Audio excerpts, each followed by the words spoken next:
দর্শক, আমাদের স্টুডিওতে উপস্থিত আছেন সামরিক ও নিরাপত্তা বিশ্লেষক অবসরপ্রাপ্ত মেজর মোহাম্মদ এমদাদুল ইসলাম। স্যার, আপনাকে আরও একবার স্বাগত জানাচ্ছি। স্যার, আমরা কথা বলছিলাম ট্রাম্প পুতিনের যে বৈঠক সেটি নিয়ে। এই যে ট্রাম্প পুতিনের বৈঠকে যুক্তরাষ্ট্র, রাশিয়া, ইউক্রেন আসলে কে কি পেল?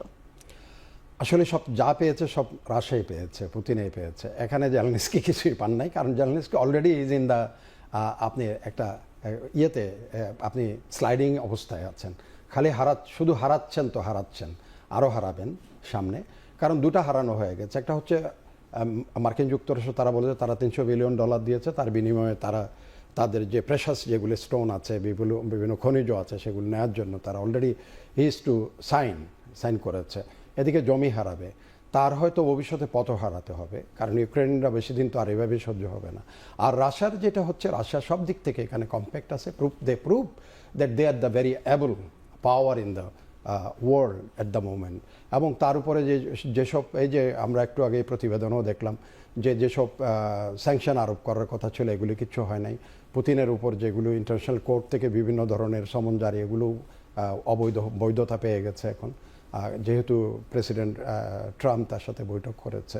আমেরিকা সেখানে তার মিত্র যারা আছে, বিশেষ করে ইউরোপিয়ান ইউনিয়ন এবং ন্যাটোকে একটা বার্তা এখন দিচ্ছে যে Russia is a very powerful nation, so তোমাদের এখন চিন্তা করতে হবে, তোমাদের রিভিজিট করতে হবে। সুতরাং সেখান থেকে ন্যাটো এবং ইয়ের জন্য এক ধরনের এটা অপমানজনক তাদের বার্তা ইউরোপিয়ানদের কিন্তু দেওয়া হয়েছে।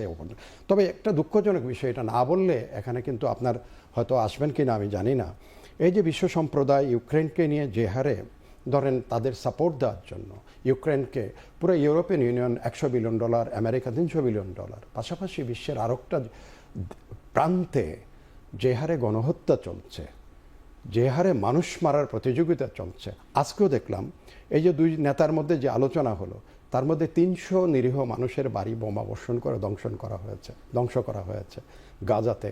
এই বিষয়গুলি কেউ কিন্তু মেইন যেটা সংবাদ মাধ্যম CNN বা আপনার এই যে BBC এদের মতো বা NBC, এরা একবারও আনছে না যে এই বড় আলোচনার মধ্যে, সামিটের মধ্যে এই বিষয়টা কি আসা উচিত ছিল কিনা। তারাই তো সিদ্ধান্ত নিতে পারতেন যে গাজাতে যা হচ্ছে, যেভাবে মানুষ মারা হচ্ছে, সেখানে কিন্তু প্রতিরোধ নাই এখন। না খেয়েও মারা যাচ্ছে, না খাওয়া না, শুধু না খেয়ে মারাটা, এটাকে যদিও কিছুদিন আগে বলা হয়েছিল যে এটা ইকোনমি অফ জেনোসাইড, গণহত্যার অর্থনীতি চলছে। পৃথিবীর বড় বড় শক্তি যারা কর্পোরেট আছে, যারা হাউসগুলো আছে, তারা সেখান থেকে বিপুল পরিমাণ তারা সেখানে প্রফিট। শুধুমাত্র হিসাবে একটা জাতিসংঘের হিসাবে দেখা গিয়েছে গত বছর একটা অর্থ বছরে 85,000 মেট্রিক টনের উপরে বোমা শুধু বর্ষণ করা হয়েছে গাজার উপরে। তো সেখানে এগুলো হচ্ছে এই বিষয়গুলো দিয়ে যে এখানে বলা হচ্ছে গাজাতে মায়েরা তার সন্তান জন্ম দিচ্ছে মৃত্যুর জন্য। গাজাতে মুসলমানদের 5 ওয়াক্তের জায়গায় 6 ওয়াক্ত নামাজ হয়, একটা হলো শুধু প্রতিদিনই তারা জানাজা পড়ছে। তো এই জিনিসগুলো বিশ্ব সম্প্রদায়, না ইউরোপিয়ান ইউনিয়ন, না ন্যাটো, না মার্কিন যুক্তরাষ্ট্র, না রাশিয়া, কেউ কিন্তু এই জিনিসগুলো সামনে আনছে না, যেটা অন্যায় পৃথিবীতে সবচেয়ে বড় হচ্ছে। যেমন ইউক্রেনের ব্যাপারে একটা জিনিস আছে, ইউক্রেন সেখানে অন্যায় অনেক কিছু করেছে, তারা they were getting training from the NATO against the Russia, সেজন্য রাশিয়া সেখানে আক্রমণ করার একটা অজুহাত আছে। ঠিক একইভাবে এখানে গাজাতে যেটুকু হয়েছিল সেটুকুর পরে তারা এখন যে ধ্বংসযজ্ঞ, আপনি যে বললেন দুর্ভিক্ষে মানুষ মারা, দুর্ভিক্ষ না, খাদ্যের সংস্থানে যখন যায়, খাদ্য সংগ্রহ করতে যায়, সেখানে গুলি করে মারা হচ্ছে মানুষকে। তো এই যে পানি বন্ধ করে দিয়ে মারা হচ্ছে, তারপর থেকে চিকিৎসা বন্ধ করে দিয়ে মারা হচ্ছে, হসপিটালে গেছে সেখানে বোমা বর্ষণ করে মারা হচ্ছে, স্কুলে গেছে সেখানে নিরাপদ অঞ্চল ডিক্লেয়ার করে সেখানে মারা হচ্ছে মানুষ। তো এটা সবচেয়ে দুঃখজনক যে আমরা এই ইউক্রেন যুদ্ধবিরতি নিয়ে অনেক কথা বলছি, বিশ্ব সম্প্রদায় বলছে, বিশ্বের সমস্ত প্রধান গণমাধ্যমগুলো এটা নিয়ে সোচ্চার আলোচনা হচ্ছে, বিজ্ঞজনেরা কত আলোচনাই করে যাচ্ছে, কেন হলো না, কি হলো, কি পাবে, কে কি পাইলো, কে হারলো, কে জিতলো, কিন্তু মেইন স্ট্রিম লাইনে গাজার মানুষগুলোর কোনো কথা না আরব বিশ্ব তুলছে, না এশিয়া, আফ্রিকা, ইউরোপ তুলছে, না মার্কিন যুক্তরাষ্ট্র। এটা সবচেয়ে লজ্জাজনক একটা বিষয়। এই সামিট থেকে আমি বলবো যে কে কি পেল না, এটা হচ্ছে পৃথিবীর মানুষের একটা লজ্জার স্থান হয়ে থাকবে আলাস্কা আলোচনা। ভারতের প্রসঙ্গ একটু আনতে চাই। এই যে যুদ্ধবিরতি চুক্তি না হলে ভারতের উপর আরো শুল্ক আরোপের যে ঘোষণা আগেই দিয়েছিল যুক্তরাষ্ট্র, ইউক্রেনের শান্তি আলোচনায় ভারতকে কেন বারবার জড়ানো হচ্ছে, চীনকে কেন নয়?